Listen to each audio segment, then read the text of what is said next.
പിതാവിനും പുത്രനും പരിശുദ്ധ റൂഹായ്ക്കും സ്തുതി. ആദ്യം മുതൽ നമ്മുടെ മേൽ തൻ്റെ കരുണയും മനോഗുണവും എന്നേക്കും ഉണ്ടായിരിക്കട്ടെ. ദൈവതിരുനാമത്തിന് മഹത്വമുണ്ടാകട്ടെ. വീണ്ടും ഒരു പ്രാവശ്യം കൂടി സാന്ദ്രമെന്ന ഈ ശുശ്രൂഷയിലൂടെ കർത്താവായ യേശുക്രിസ്തുവിൻ്റെ തിരുവചനം പ്രഘോഷിക്കുവാൻ ദൈവം അനുവദിച്ച വൻകൃപയോർത്ത് ദൈവത്തെ മഹത്വപ്പെടുത്തുന്നു. പ്രിയ ദൈവജനമേ, ഈ ഇന്നത്തെ ദിവസത്തിൽ നമുക്ക് വായിക്കേണ്ടതായ വചനഭാഗം യെശയ്യാ പ്രവാചന പുസ്തകം 58-ാം അധ്യായം അതിൻ്റെ 6-ാം വാക്യമാണ്. യെശയ്യാ പ്രവാചന പുസ്തകം 58-ാം അധ്യായം അതിൻ്റെ 6-ാം വാക്യം.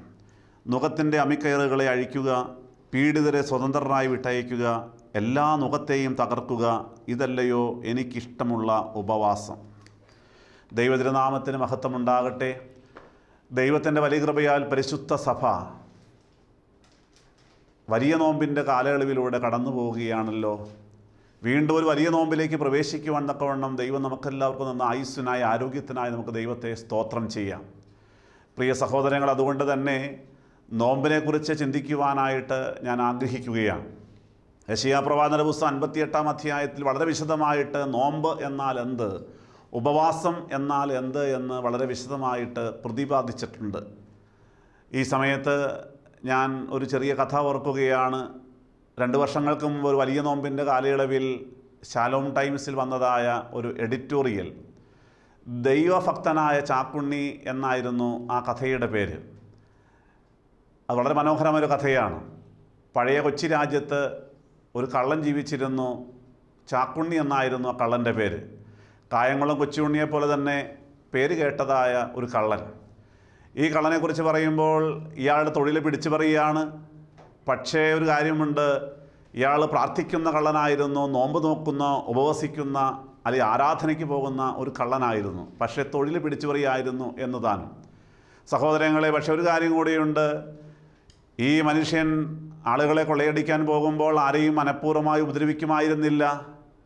മറിച്ച് അവരെ ഒന്ന് ഭീഷണിപ്പെടുത്തിയിട്ട് അവരുടെ ഭക്ഷണ സാധനങ്ങളോ പണ്ടക്കെട്ടെല്ലാം വാങ്ങിയെടുക്കുന്നതായ ഒരു പരിപാടിയായിരുന്നു ഇയാൾക്കുണ്ടായിരുന്നത്.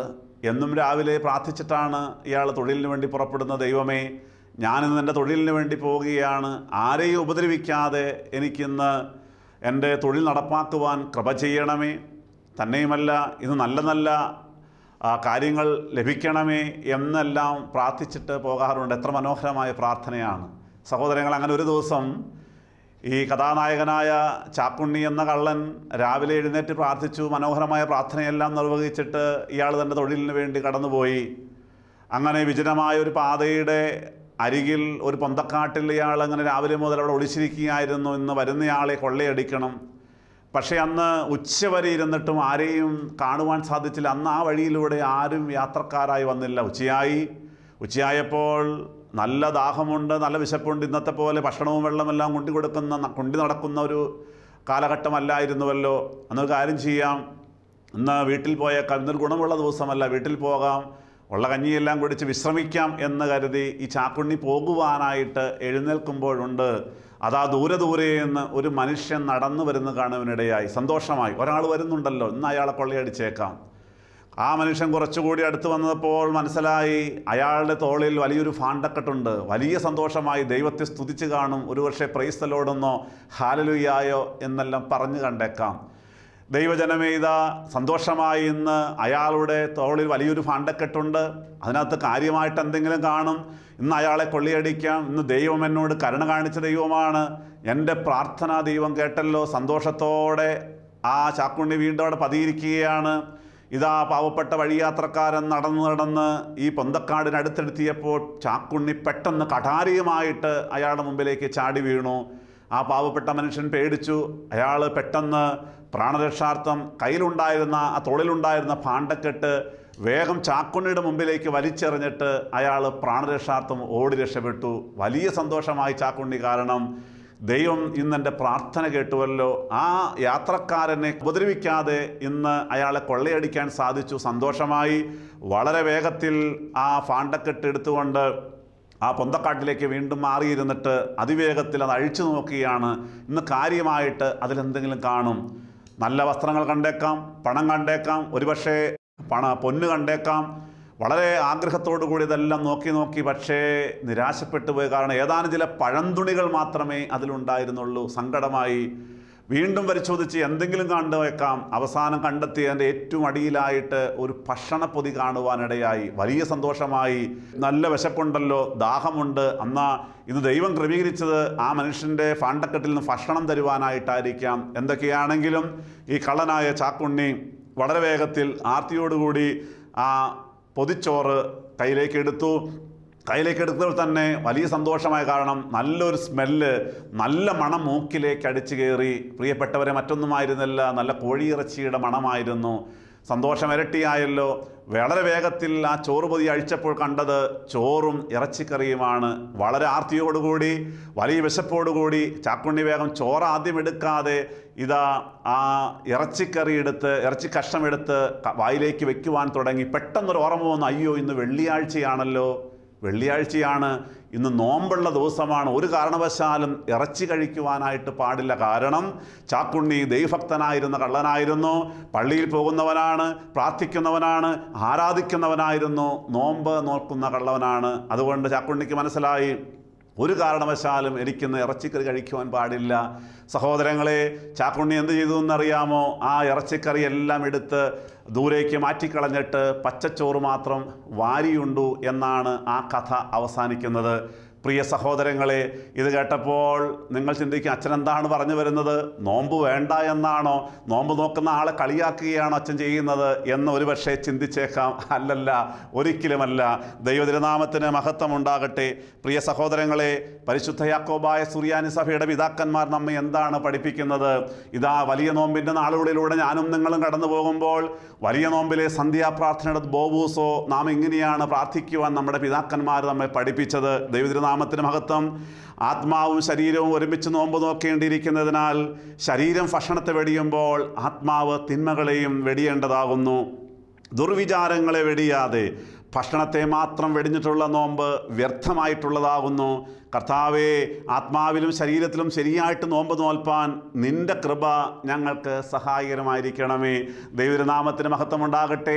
പ്രിയ ദൈവജനമേ, ഞാൻ ഒരിക്കൽ കൂടി ഒന്ന് വായിച്ച് കേൾപ്പിക്കട്ടെ. നമുക്കൊന്നുകൂടി പ്രാർത്ഥിക്കാം.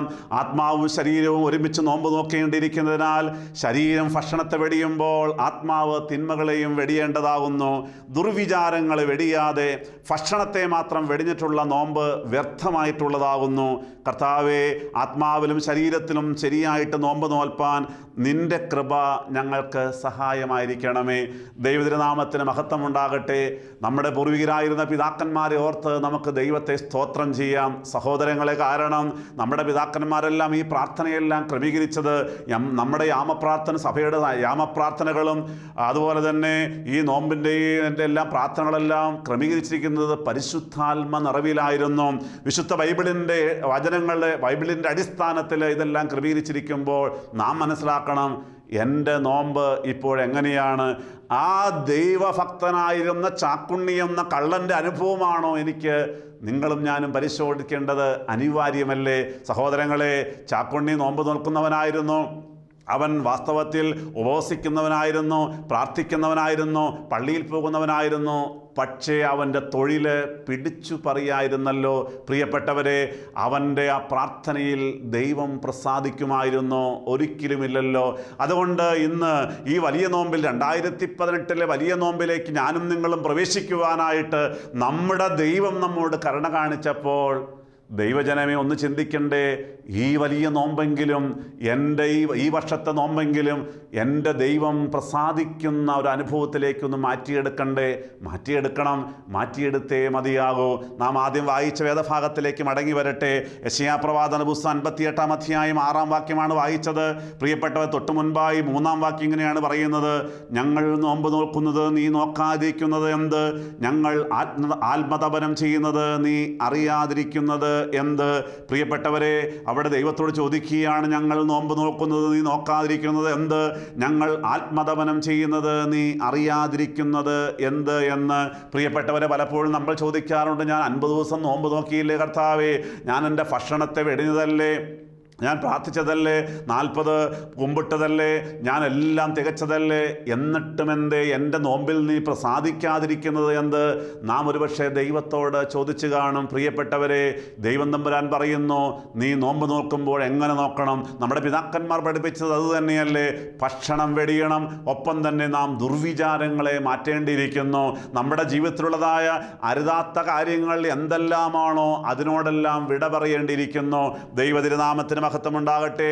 വീണ്ടും 58-ാം അധ്യായം 6-ാം വാക്യം നമ്മൾ ഇങ്ങനെ വായിച്ചുവല്ലോ, അന്യായ ബന്ധനങ്ങളെ അഴിക്കുക, പീഡിതരെ അന്യായ ബന്ധനങ്ങളെ അഴിക്കുക, നുകത്തിൻ്റെ അമിക്കയറുകളെ അഴിക്കുക, പീഡിതരെ സ്വതന്ത്രനായി വിട്ടയക്കുക, എല്ലാ നുകത്തെയും തകർക്കുക, ഇതല്ലയോ എനിക്കിഷ്ടമുള്ള ഉപവാസം. പ്രിയപ്പെട്ടവരെ, എനിക്കിഷ്ടമുള്ള ഉപവാസം ഏത് എന്ന് ഇതാ ദൈവത്തിൻ്റെ വചനം വ്യക്തമായിട്ട് നമ്മോട് പറയുകയാണ്. സഹോദരങ്ങളെ, നമ്മുടെ ജീവിതത്തിൽ അന്യായമായ ബന്ധനങ്ങളുണ്ടോ? ദൈവം ആഗ്രഹിക്കാത്തതായ എന്തെങ്കിലും കാര്യപരിപാടികൾ നമ്മുടെ ജീവിതത്തിലുണ്ടോ? ദൈവത്തിന് ഇഷ്ടമല്ലാത്ത ജീവിതത്തിലൂടെയാണോ ഞാനും നിങ്ങളും മുന്നോട്ട് പോകുന്നത്? അതെല്ലാം മാറ്റിയേ മതിയാകൂ. ആരെയെങ്കിലും ഉപദ്രവിക്കുന്നവരാണോ ഞാനും നിങ്ങളും? ആരെക്കുറിച്ച് നുണ പറയുന്നവരാണോ? നാം സംസാരിക്കുമ്പോൾ ആർക്കെങ്കിലും വേദനിച്ചിട്ടുണ്ടോ? നാം അതെല്ലാം ഒന്ന് പരിശോധിച്ചേ മതിയാകൂ. പാവപ്പെട്ടവരെ സഹായിക്കാറുണ്ടോ?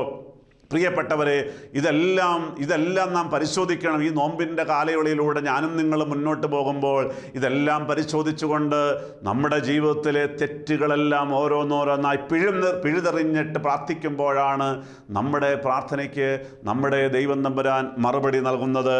അതിന് നമുക്ക് എന്താണ് വേണ്ടത്? ദൈവതിരുനാമത്തിന് മഹത്വം ഉണ്ടാകട്ടെ. ശുദ്ധമുള്ള മത്തായി സുവിശേഷം 7-ാം അധ്യായം അതിൻ്റെ 21-ാം വാക്യം. ശുദ്ധമുള്ള മത്തായി സുവിശേഷം 7-ാം അധ്യായം 21-ാം വാക്യം വായിക്കുമ്പോൾ ദൈവത്തിൻ്റെ വചനം പറയുകയാണ്, എന്നോട് കർത്താവേ കർത്താവേ എന്ന് വിളിക്കുന്നവൻ ഏവനുമല്ല, സ്വർഗസ്ഥനായ എൻ്റെ പിതാവിൻ്റെ ഇഷ്ടം ചെയ്യുന്നവനത്രേ സ്വർഗരാജ്യത്തിൽ കടക്കുന്നത്. പ്രിയപ്പെട്ടവരെ, ദൈവമേ എന്ന് വിളിക്കുമ്പോൾ ആ ദൈവം നമ്മുടെ പ്രാർത്ഥന കേൾക്കണമെങ്കിൽ സ്വർഗസ്ഥനായ പിതാവിൻ്റെ ഇഷ്ടം ചെയ്യുവാൻ നമ്മൾ തീരുമാനമെടുക്കണം. എങ്കിൽ മാത്രമേ നമ്മുടെ പ്രാർത്ഥനയ്ക്ക് ദൈവം മറുപടി നൽകുകയുള്ളൂ. വീണ്ടും ആ അധ്യായം തന്നെ മുന്നോട്ട് കടന്നു പോകുമ്പോൾ 7-ാം അധ്യായം അതിൻ്റെ 24-ാം വാക്യത്തിൽ ഇപ്രകാരം പറയുന്നുണ്ട്, ആകയാൽ എൻ്റെ ഈ വചനങ്ങൾ കേട്ട് ചെയ്യുന്നവനൊക്കെയും പാറമേൽ വീട് പണിത ബുദ്ധിയുള്ള മനുഷ്യനോട് തുല്യനാകുന്നു. വൻമഴ ചൊരിഞ്ഞു, നദികൾ പൊങ്ങി, കാറ്റടിച്ച് ആ വീട്ടിൽ മേൽ അലച്ചു, അത് പാറമേൽ അടിസ്ഥാനമുള്ളതാകയാൽ വീണില്ല. എൻ്റെ ഈ വചനങ്ങൾ കേട്ട് ചെയ്യാത്തവനൊക്കെയും മണലിന്മേൽ വീട് പണിത മനുഷ്യനോട് തുല്യനാകുന്നു. വൻമഴ ചൊരിഞ്ഞു, നദികൾ പൊങ്ങി, കാറ്റടിച്ച് ആ വീട്ടിന്മേൽ അലച്ചു, അത് വീണു, അതിൻ്റെ വീഴ്ച വലിയതാകുന്നു. ദൈവതിരുനാമത്തിന് മഹത്വമുണ്ടാകട്ടെ. വീണ്ടും ഒരു പ്രാവശ്യം കൂടി സാന്ത്വനം എന്ന ശുശ്രൂഷയിലൂടെ ദൈവത്തിൻ്റെ ജനമേ, നിങ്ങൾ ദൈവത്തിൻ്റെ തിരുവചനം കേട്ടുകൊണ്ടിരിക്കുമ്പോൾ നിങ്ങൾ തന്നെ ചിന്തിക്കാമോ, എത്ര കാലമായി ഞാൻ സുവിശേഷം കേൾക്കുന്നു? ഈ TV പ്രോഗ്രാമിലൂടെ മാത്രമല്ല, പള്ളിയിലെല്ലാം ഇഷ്ടംപോലെ സുവിശേഷ യോഗങ്ങളുണ്ടല്ലോ. ധ്യാനം കൂടിയവനാണ്, ധ്യാനം കൂടിയവളാണ് ഞാൻ. ഈ ദൈവത്തിൻ്റെ വചനം കേട്ടിട്ട് ആ വചനമാകുന്ന പാറമേൽ അടിയുറച്ചാണോ ഞാനും നിങ്ങളും മുന്നോട്ട് പോകുന്നത്?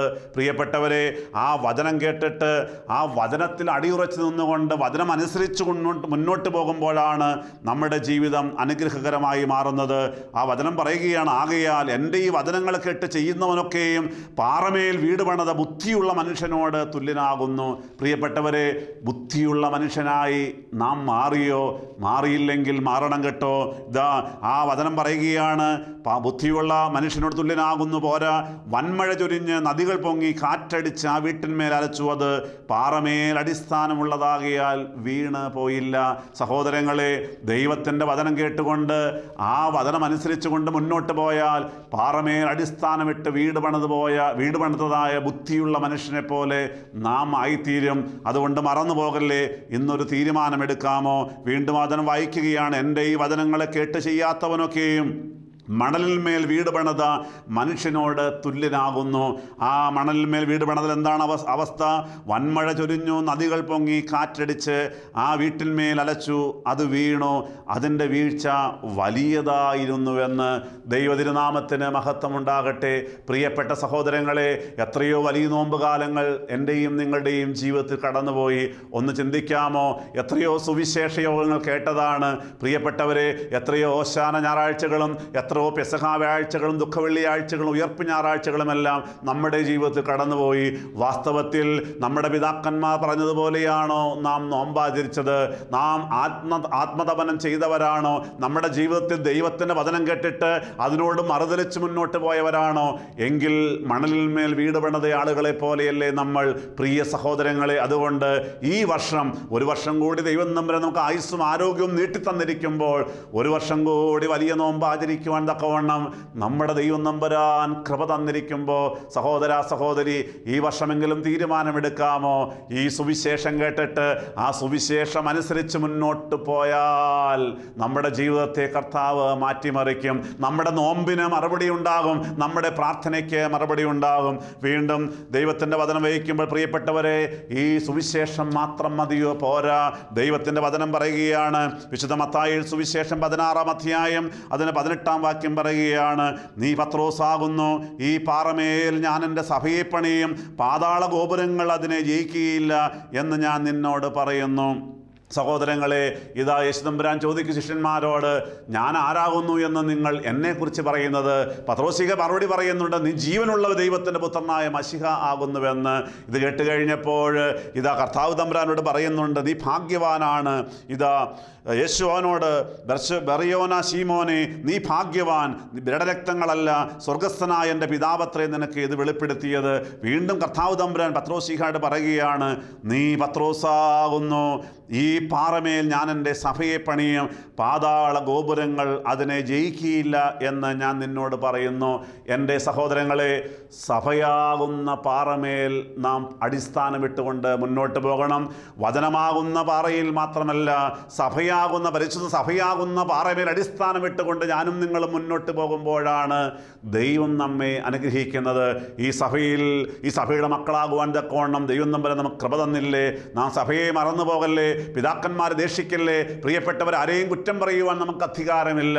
നമ്മുടെ പിതാക്കന്മാർ കീഴ്പ്പെട്ടുകൊണ്ട്, വൈദികർക്ക് കീഴ്പ്പെട്ടുകൊണ്ട്, ഒപ്പം തന്നെ സഭയ്ക്ക് കീഴ്പ്പെട്ടുകൊണ്ട് പോരാ, വചനത്തിന് കീഴ്പ്പെട്ടുകൊണ്ട്, വചനമാകുന്ന പാറയിലും സഭയാകുന്ന പാറയിലും അടിസ്ഥാനമിട്ടുകൊണ്ട് നമ്മുടെ ജീവിതത്തിൽ മുന്നോട്ട് പോകാൻ ആഗ്രഹിച്ചാൽ നമ്മുടെ നോമ്പ് തമ്പുരാൻ പ്രസാദിക്കും. ദൈവതിരുനാമത്തിന് മഹത്വം ഉണ്ടാകട്ടെ. പ്രിയപ്പെട്ടവർ, അതുകൊണ്ട് വചനമാകുന്ന പാറയിൽ അടിസ്ഥാനമിട്ടുകൊണ്ട്, ദൈവത്തിൻ്റെ വചനം കേട്ടുകൊണ്ട് അനുസരിച്ച് ജീവിക്കുവാനും തീരുമാനമെടുക്കുവാനും സാധിക്കും. പോരാ, വിശുദ്ധ കുമ്പസാരം നടത്തി സഹോദരങ്ങളെ, ആ വിശുദ്ധ കുമ്പസാരത്തിലൂടെ ഏറ്റുപറഞ്ഞ് ഉപേക്ഷിച്ചുകൊണ്ട് പരിശുദ്ധ കുർബാന സ്വീകരിച്ചുകൊണ്ട് മുന്നോട്ട് പോകുമ്പോഴാണ് ക്രിസ്തു നമ്മുടെ ജീവിതത്തിലേക്ക് എഴുന്നള്ളി വരുന്നത്. വചനം കേൾക്കണം കേട്ടോ, ഈ നോമ്പിൽ അത് സംഭവിക്കണം. ഈ അടുത്ത നാളിൽ ഒരു സഹോദരൻ ധ്യാനം കൂടുവാൻ കടന്നു വന്നപ്പോൾ വളരെ വേദനിപ്പിക്കുന്നതായ ഒരു കാര്യം അദ്ദേഹം പങ്കുവയ്ക്കാനിടയായി. വർഷങ്ങൾക്ക് മുൻപ്, 2-3 വർഷങ്ങൾക്ക് മുൻപ് ആ ചെറുപ്പക്കാരന് പറ്റിയതൊരു അബദ്ധം. സുവിശേഷമൊന്നും കൂടുതൽ അറിയില്ലായിരുന്നു, സുവിശേഷ യോഗത്തിന് കാര്യമൊന്നും പോകാറില്ലായിരുന്നു. സഹോദരങ്ങളെ, 10-27 വയസ്സുള്ളതായ ചെറുപ്പക്കാരൻ ഒരു പെസഹ വ്യാഴാഴ്ച പള്ളിയിൽ വന്നു, പരിശുദ്ധ കുർബാന സ്വീകരിച്ചു, ദൈവത്തെ മഹത്വപ്പെടുത്തുകയാണ്. പരിശുദ്ധ പെസഹ കുർബാന ആ വ്യക്തി സ്വീകരിച്ചു. നിങ്ങൾക്ക് കേൾക്കണമോ? ആ വ്യക്തി വീട്ടിലേക്ക് മടങ്ങിച്ചെന്നു. രാത്രിയാണല്ലോ, രാത്രി 11 മണി 11:30 ആയപ്പോൾ വീട്ടിലേക്ക് മടങ്ങിച്ചെന്നു. സഹോദരങ്ങളെ, വീട്ടിൽ കിടന്നുറങ്ങുകയാണ്. എന്നാൽ ആ സമയത്ത് അദ്ദേഹത്തിൻ്റെ അലമാരിയിരിക്കുന്നതായ മദ്യക്കുപ്പി അദ്ദേഹത്തെ പാടി വിളിക്കുകയാണ്, ഇത് കഴിച്ചു, ഇത് കഴിച്ചു. പിശാചിൻ്റെ തന്ത്രമാണല്ലോ. മദ്യപിക്കുന്ന വ്യക്തിയായിരുന്നു. സഹോദരങ്ങളെ, ദുഃഖവെള്ളിയാഴ്ച മദ്യഷാപ്പ് തുറക്കുകയില്ല. അതുകൊണ്ട് പെസഹ വ്യാഴാഴ്ച രാവിലെ തന്നെ മദ്യഷാപ്പിൽ പോയി മദ്യക്കുപ്പി വാങ്ങിക്കൊണ്ട് വീട്ടിൽ വെച്ചിരിക്കുകയാണ്. നാളെ എനിക്ക് മദ്യം കഴിക്കണം, അന്ന് മദ്യഷാപ്പ് അവധിയാണ്, അതുകൊണ്ട് നാളെ കഴിക്കുവാനായിട്ട് കൊണ്ടുവച്ചതായ മദ്യം നിങ്ങൾക്ക് കേൾക്കണമോ? ആ വ്യക്തി പെസഹ കുർബാന അനുഭവിച്ച് വീട്ടിൽ വന്ന് കിടക്കുമ്പോൾ ഇതാ ആ മദ്യക്കുപ്പി കാണുകയാണ്, മദ്യക്ക് പ്രലോഭിപ്പിക്കുകയാണ്. സഹോദരങ്ങളെ, ആ വ്യക്തി പറഞ്ഞു, എൻ്റെ അച്ഛാ, ഞാനന്നാ രാത്രി പെസഹ കുർബാന അനുഭവിച്ചിട്ട് വന്നിട്ട് അതേ രാത്രി ഞാൻ ആ മദ്യം കഴിക്കുവാൻ ഇടയായി എന്ന്. പക്ഷേ അത് വലിയ തെറ്റാണ്, അദ്ദേഹത്തിന് മനസ്സിലായില്ല. എൻ്റെ സഹോദരങ്ങളെ, ഒരു ധ്യാനം കൂടി കഴിഞ്ഞപ്പോൾ അദ്ദേഹത്തിന് മനസ്സിലായി, അയ്യോ, ഞാൻ ചെയ്തത് വലിയ തെറ്റായിപ്പോയല്ലോ, ഞാനന്ന് ചെയ്തത് വലിയ തെറ്റായിപ്പോയല്ലോ. എൻ്റെ കർത്താവ് രക്തവും ശരീരവുമാണല്ലോ ഞാൻ അനുഭവിച്ചിട്ട് ഞാൻ എൻ്റെ വീട്ടിൽ പോയിട്ട് ആ മദ്യം ഞാൻ കഴിച്ചു പോയല്ലോ എന്ന് സങ്കടത്തോടെ ആ മനുഷ്യൻ പറയുകയുണ്ടായി. പ്രിയ സഹോദരങ്ങളെ, ഇന്ന് ഈ വചനം കേൾക്കുമ്പോൾ ചിന്തിക്കാമോ? ഈ സഭയിൽ ഞാൻ നിന്നിട്ട് ദൈവത്തിൻ്റെ വചനം കേട്ടിട്ട് ഞാൻ പലപ്പോഴും ആ വചനത്തെ ധിക്കരിച്ചുകൊണ്ട് പെസഹ കുർബാന പോലും ഞാൻ അയോഗ്യതയോടുകൂടി അനുഭവിച്ച വ്യക്തിയല്ലേ. സഹോദരങ്ങളെ, ഒരു തിരുത്തൽ നമുക്ക് ആവശ്യമാണ്. അതുകൊണ്ട് ദൈവത്തിൻ്റെ വചനം പറയുകയാണ്, ഉപവസിച്ച് മുന്നോട്ട് പോകുമ്പോൾ, നോമ്പ് നോറ്റ് മുന്നോട്ട് പോകുമ്പോൾ, യെശയ്യാ പ്രവാചന പുസ്തകം 56-ാം അധ്യായം 7-ാം വാക്യം മുതൽ വായിക്കുന്നു, വിശപ്പുള്ളവനെ നിന്റെ അപ്പം നുറുക്കിക്കൊടുക്കുന്നതും അലഞ്ഞു നടക്കുന്ന സാധുക്കളെ നിന്റെ വീട്ടിൽ ചേർത്ത് കൊള്ളുന്നതും നഗ്നനെ കണ്ടാൽ അവൻ ഉടുപ്പിക്കുന്നതും നിന്റെ മാംസരക്തങ്ങളായിരിക്കുന്നവർക്ക് നിന്നെ തന്നെ മറയ്ക്കാതെ ഇരിക്കുന്നതുമല്ലയോ. അപ്പോൾ നിന്റെ വെളിച്ചം ഉഷസ്സുപോലെ പ്രകാശിക്കും, നിന്റെ മുറിവുകൾക്ക് വേഗത്തിൽ പൊറുതി വരുത്തും, നിന്റെ നീതി നിനക്ക് മുമ്പായി നടക്കുമെന്ന്. യഹോവയുടെ മഹത്വം നിന്റെ പിമ്പടായിരിക്കും. അപ്പോൾ നീ വിളിക്കും, യഹോവ ഉത്തരമരുളും, നീ നിലവിളിക്കും, ഞാൻ വരുന്നു എന്ന് അവൻ അരുളി ചെയ്യും. ഓ, എത്ര മനോഹരമായ വചനങ്ങളാണ് പ്രിയപ്പെട്ടവരെ. ഈ വലിയ നോമ്പുകാലത്തിൽ പാവപ്പെട്ടവരെ കാണുമ്പോൾ ഒന്ന് സഹായിക്കുവാൻ സാധിക്കുമോ? നമുക്ക് ലഭിക്കുന്നതായ വരുമാനത്തിൻ്റെ ഒരു അംശം, ദശാംശമാണ് മാറ്റിവെക്കുക, എല്ലാം കുറച്ചെങ്കിലും ഒന്ന് മാറ്റിവെച്ച് കഴിഞ്ഞാൽ അത് പാവപ്പെട്ടവർ കൊടുക്കുവാൻ സാധിച്ചാൽ എത്ര സന്തോഷമായിരിക്കും. പ്രിയപ്പെട്ടവരെ, ദരിദ്രരെ കൈവിടരുതേ, അനാഥരെ സംരക്ഷിക്കുവാൻ തയ്യാറാകണം. ഇങ്ങനെയെല്ലാം ചെയ്തുകൂടി നമ്മൾ മുന്നോട്ട് പോകുമ്പോഴാണ്, അച്ഛൻ പറയട്ടെ, സുവിശേഷം കേട്ടതുകൊണ്ടോ പ്രൈസ് ദി ലോർഡ് ഹല്ലേലൂയ എന്ന് പറഞ്ഞുകൊണ്ട് മാത്രമായില്ല, നമ്മുടെ ജീവിതത്തിൽ ഒരു മാറ്റമുണ്ടാകണം. സഹോദരങ്ങളെ, അങ്ങനെ മാറ്റമുണ്ടായി ദൈവത്തിന് പ്രസാദമുള്ള കാര്യങ്ങൾ ചെയ്തുകൊണ്ട് മുന്നോട്ട് പോകുമ്പോൾ ഈ വലിയ നോമ്പുകാലം ഒരു വലിയ അത്ഭുതമായിട്ട് മാറാൻ പോവുകയാണ്. അങ്ങനെ നാം ഇതെല്ലാം വചനം കേട്ടുകൊണ്ട്, പ്രിയപ്പെട്ട പിതാക്കന്മാർ ക്രമീകരിച്ചതായ യാമപ്രാർത്ഥനകളെ ചൊല്ലിക്കൊണ്ട്, കുമ്പിട്ടുകൊണ്ട്, പ്രാർത്ഥിച്ചുകൊണ്ട്, ആരാധിച്ചുകൊണ്ട്, മുഖത്തപ്പെടുത്തിക്കൊണ്ട് മുന്നോട്ട് പോകുമ്പോൾ വചനം പറയുകയാണ്, മോനെ മോളെ, നീ വിളിക്കുമ്പോൾ ഞാനിതാ വേഗം വരുന്നു എന്ന് ഉത്തരമരുളി ചെയ്യുന്നവനായ ദൈവമാകുന്നു ഞാൻ. സഹോദര സഹോദരി, ഈ പ്രാവശ്യം ദൈവത്തെ വിളിക്കുമ്പോൾ അവൻ കേൾക്കും കേട്ടോ, സംശയമില്ല. ദൈവനാമത്തിന് മഹത്വമുണ്ടാകട്ടെ. വീണ്ടും 58-ാം അധ്യായം 13-ാം വാക്യം പറയുന്നു, നീ എൻ്റെ വിശുദ്ധ ദിവസത്തിൽ നിൻ്റെ കാര്യാദികൾ നോക്കാതെ ശബ്ബത്തിൽ നിൻ്റെ കാലടക്കി വെച്ച് ശബ്ബത്തിന് ഒരു സന്തോഷമെന്നും യഹോവയുടെ വിശുദ്ധ ദിവസത്തെ ബഹുമാനയോഗ്യമെന്നും പറയുകയും നിൻ്റെ വേലയ്ക്ക് പോവുകയോ നിൻ്റെ കാര്യാദികളെ നോക്കുകയോ വ്യർത്ഥ സംസാരത്തിൽ നേരം പോക്കുകയോ ചെയ്യാതെ വണ്ണം അതിനെ ബഹുമാനിക്കുകയും ചെയ്യുമെങ്കിൽ നീ യഹോവയിൽ പ്രമോദിക്കും. ഞാൻ നിന്റെ ദേശത്തിലെ ഉന്നതങ്ങളിൽ വാഹനമേറ്റി ഓടുമാറാക്കുകയും ചെയ്യും. പ്രിയപ്പെട്ട സഹോദരങ്ങളെ, ഞായറാഴ്ച ദിവസം അത് വിശുദ്ധിയുള്ള ദിവസമായി ആചരിക്കാമോ? കുടുംബമായി കൂട്ടം കൂട്ടമായി പള്ളിയിലേക്ക് കടന്നു വരാമോ? പ്രിയപ്പെട്ടവർ, അന്ന് മറ്റു കാര്യങ്ങൾക്ക് പോകല്ലേ. ദൈവതിരുനാമത്തിന് മഹത്വമുണ്ടാകട്ടെ. നമ്മുടെ ആലയത്തിലേക്ക്, നമ്മുടെ പള്ളിയിലേക്ക് കുടുംബാംഗങ്ങളെല്ലാവരും ചേർന്ന് വലിയ താല്പര്യത്തോടെ കടന്നു വരണം കേട്ടോ. പ്രിയപ്പെട്ടവർ, പരിശുദ്ധ കുർബാനയിൽ പങ്കെടുക്കണം, പരിശുദ്ധ കുർബാന സ്വീകരിക്കണം, യേശുവിനെ സ്വീകരിക്കണം. ദൈവതിരുനാമത്തിന് മഹത്വം. അതുകൊണ്ട് തന്നെ സഹോദരങ്ങളെ, ഈ വലിയ നോമ്പുകാലം നമുക്ക് അനുഗ്രഹമാക്കി മാറ്റാം. നമ്മുടെ പിതാക്കന്മാരോട് ചേർന്ന്, സഭയോട് ചേർന്ന്, ദൈവവചനത്തോട് ചേർന്നുകൊണ്ട് ജീവിച്ച് മുന്നോട്ട് പോകുവാൻ, തീരുമാനമെടുത്തുകൊണ്ട് മുന്നോട്ട് പോകാൻ നമുക്കാകട്ടെ.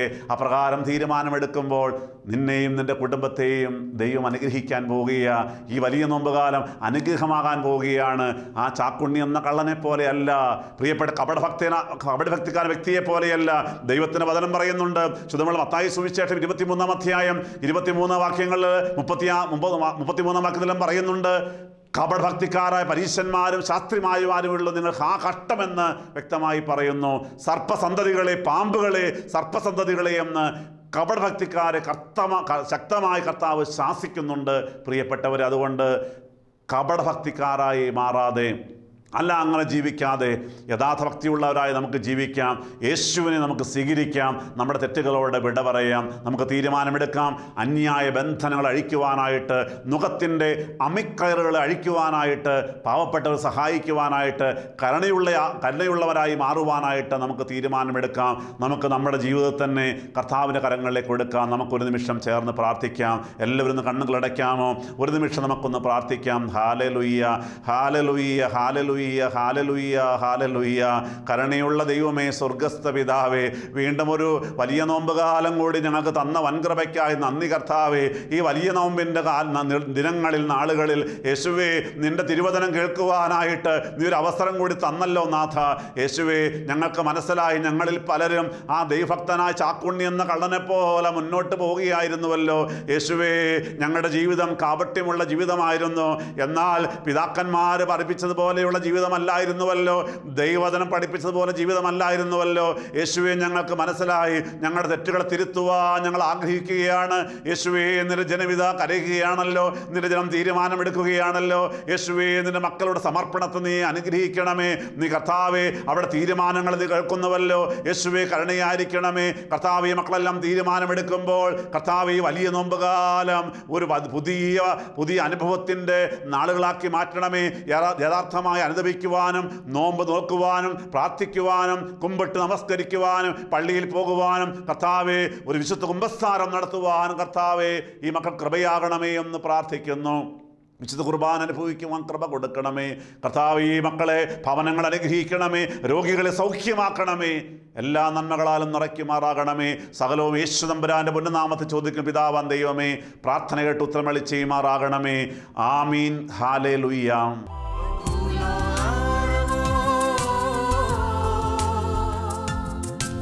Te